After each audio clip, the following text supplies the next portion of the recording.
경기도 광명시 소아 이동에 살고 있었던 당시 8살 전양은요, 인근 초등학교에 다니던 소녀였습니다.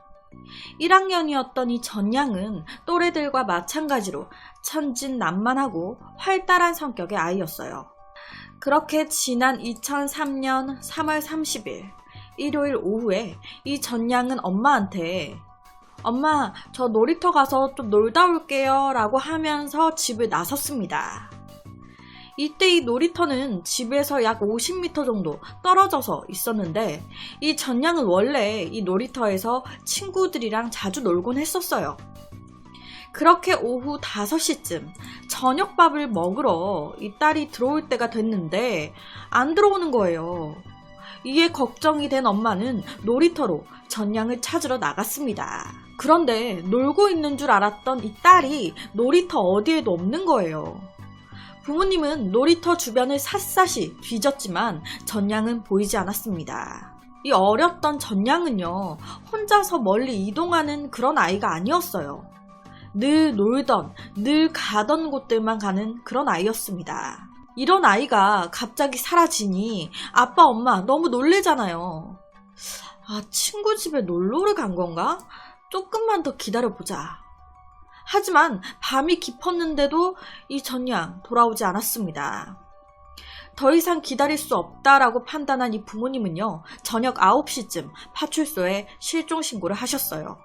어린 제 딸이 사라졌습니다. 제발 좀 찾아주세요.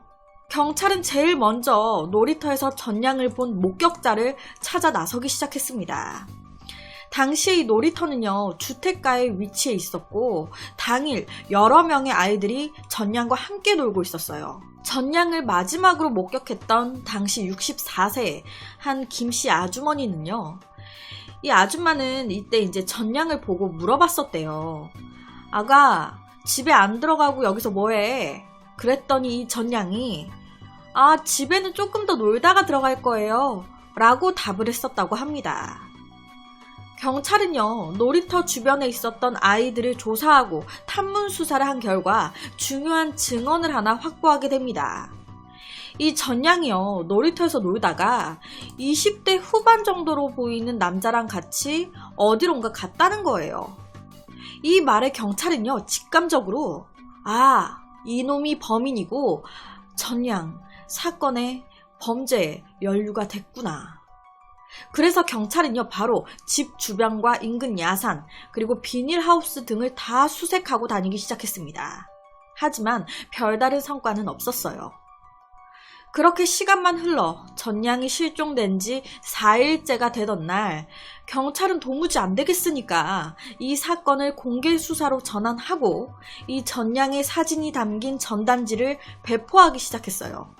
하지만 이렇게 했음에도 불구하고 결정적인 제보는 쉽사리 들어오지 않았고요. 아까운 시간만 계속 흘러갔습니다. 이 전양의 가족들은요, 진짜 발만 동동 구르고 별의별 생각이 다 드니까 막 초조해지고 불안해졌겠죠. 그렇게 무려 21일이 더 지났습니다. 4월 22일 당시 56세의 정씨라는 한 남자가 화성시 독지리의 한 저수지 부근에서 낚시를 하고 있었어요. 그런데 낚시를 잘 하다가 한 오후 2시쯤에 우연히 물 쪽을 딱 봤는데 그 물 웅덩이의 그 물 위에 뭔가 둥둥 떠 있는 거예요. 어머, 저게 뭐야? 뭔가 이상함에 가까이 가서 보니까 여자아이의 시신, 바로 애타게 찾고 있었던 전양이었습니다. 당시에 이 발견된 시신의 상태가요, 머리에 검은색 비닐봉지가 씌워져 있었고요, 목 부위에 이제 비닐봉지가 묶여 있었습니다. 그리고 손목과 발목에는요, 빨랫줄로 결박이 된 상태였어요. 그리고 물속에 오래 빠져 있었던 듯이 부패가 상당히 많이 진행이 되어 있었습니다. 이 시신의 이마에는요, 많은 흙이 묻어 있었어요. 경찰은요, 아무래도 이 아이가 범인에게서 도망치다가 넘어지면서 범인한테 다시 붙잡혔고 그 후에 살해된 것으로 추정을 했습니다. 여기서 안타까운 건 부검을 진행했는데 이게 부패도가 너무 심해가지고 정확한 사망 시간과 사망 사인을 모르겠는 거예요. 그걸 알아야 뭔가 더 수사하는데 도움이 되는데 그걸 모르겠어. 경찰은 곧바로 실종 사건을 살인 사건으로 전환했고요. 수사 전담반을 편성해서 약 33명의 경찰들이 범인을 찾는데 몰두하기 시작했습니다. 아무래도 돈보다는 성적인 목적이 강해 보이니까 경찰은 바로 정신질환자 그리고 성폭력 전과자 등을 상대로 수사를 벌였어요. 하지만 딱 여기까지예요. 경찰은요, 범인에 대한 단서를 확보하는데 실패했습니다. 그렇게 수사는 계속 제자리만 맴돌았어요. 그래서 결국 이 사건, 현재까지도 미제 사건입니다. 누가 어린아이를 이렇게 만든 건지 잡히지 않았어요. 아무래도 이 범행은 처음부터 계획적으로 여자아이를 노린 것으로 추정이 됩니다. 여자아이를 납치하려고 애초부터 놀이터 인근에 차량을 주차시켜 놓은 후 타겟을 정하기 시작한 듯해요. 그러다 놀이터에서 혼자 놀고 있는 전양을 발견했고 이에 접근해서 차량으로 유인한 후 납치했을 가능성이 높습니다. 낮 시간대에 그것도 주택가였는데도 놀이터를 벗어난 후 이 전양이 사람들에게 목격되지 않았다는 게 이것만 봐도 어찌 보면 바로 대기 타고 있다가 이 범인의 계획대로 딱딱딱 됐기 때문일 수 있겠죠. 즉 계획적인 범행. 범인은요, 돈을 목적으로 이런 짓을 한 것 같진 않습니다. 돈이 목적이었다면 아이를 납치한 후에 바로 이 부모에게 전화해서 돈을 요구했을 거예요. 네 아이 내가 데리고 있다. 당장 2억 준비해라. 하지만 전양이 사라진 후 이런 전화 전혀 없었거든요. 경찰은요, 시신의 부패 정도를 봤을 때 아무래도 이 전양 실종되고 이틀 정도 더 지난 뒤에 살해된 것으로 추정을 합니다. 만약에 이게 맞다면 범인은 전양을 실내에 어딘가 안에 감금한 뒤에 자신의 목적을 실행했을 수도 있겠죠. 실제로 시신이 발견됐을 때 이 전양이 신발이 없었어요. 옷은요, 실종됐을 때 차림 그대로 다 입혀져 있었는데 신발은 그 어디에서도 발견되지 않았습니다. 이걸 봤을 때 이 전양 실종 전에 어디 실내에 들어가 있었을 가능성이 있겠죠. 그 실내에서 신발을 벗고 있다가 어떠한 이유로 사망을 하게 됐고 그 후 범인이 신발은 그대로 둔 채 시신만 들어가지고 유기했을 경우 그렇게 되면 자연스럽게 신발이 없어지게 되잖아요.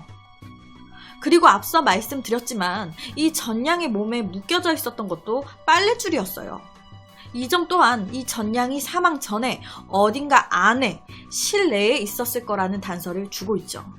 경찰은요, 이 범인이 이 전양과 원래 안면이 있는 면식범일 가능성이 크겠다라고 추정을 했습니다.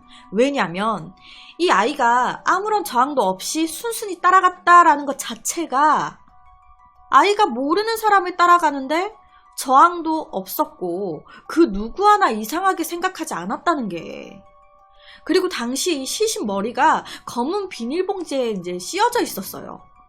그렇다 보니까 혹시 자기를 못 보게 하려고 검은 비닐봉지에 얼굴을 쌌던 건 아니었을까라는 생각도 들고, 그런데 또 이렇게 생각하기에는 맨 처음에 유인할 때는 얼굴을 드러내지 않았을까 싶기도 한데, 그러면 그냥 검은 비닐봉지를 씌운 건가? 라는 생각도 또 들고, 모르는 사람이라도 아이를 유인할 수 있는 방법은 여러 가지가 있습니다.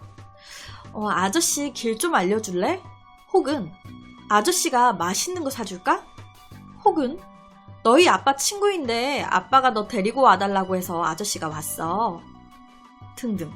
그리고 보통 살인사건에서 면식범이 죄책감 등을 이유로 피해자의 얼굴을 가리기도 한대요. 하지만 범인에 따라서 행동 패턴은 다 다를 수가 있는 거니까 이래서 이랬을 거다라고 딱 단정 짓기는 어렵죠.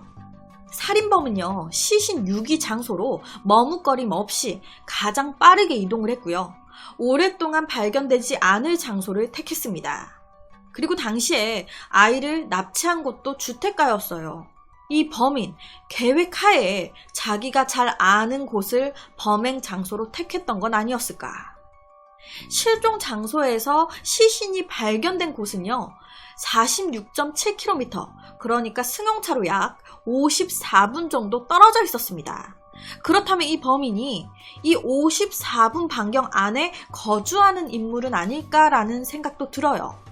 실종 장소에서 시신이 발견된 곳, 요 사이에 시신이 발견된 곳, 그리고 전량을 납치한 곳, 모두 이 범인이 잘 아는 곳이지 않을까.